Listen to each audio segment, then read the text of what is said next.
गत जनवरी 13 तारिख रे संध्या समय गोटे रबरी इनसीडेंट होता नवरंगपुर टाउन रे संध्या पखापाखि 6:15 समय आमर जड़े ये बिजनेसमैन अच्छा सरोज कुमार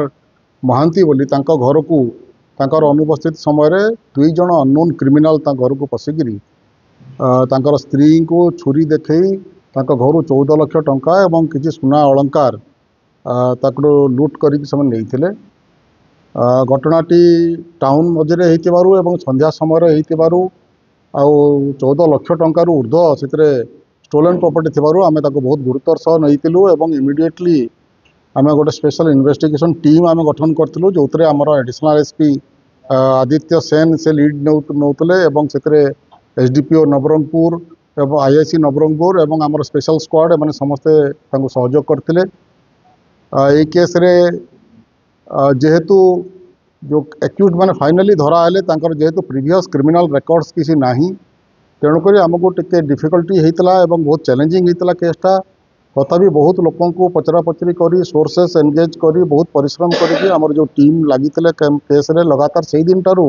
आज पर्यंत से माने कंटिन्यूअसली लगी फाइनाली आम ये केसटा को आम क्रैक करने को सफल हेलु ए दुई जन लोक आम गिरफ करूँ जड़े हूँ चिन्मय कुमार साहू ता घर हूँ ढेंकानाल कामाख्यानगर ढेंकानाल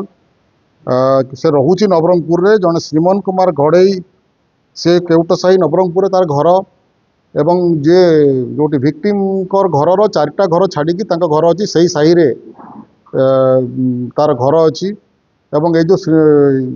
चिन्मय साहू भी जो कम करता से गोटे ऑफिस थिला से साही रे तेणुक से घर को आगु रेकी करते देखी मसे आगु ये क्राइमटा करने मसे है प्लान करते घर विषय जेहेतु घड़ई श्रीमन घड़ई घर को अनेक थर भी आगु पड़ोसी हिसाब से तेणुक नॉलेज भी थिला घर बाबद में क्राइम कलापर से जो 14 लाख टंका लुट करते 7-7 लाख दी जन भाग करके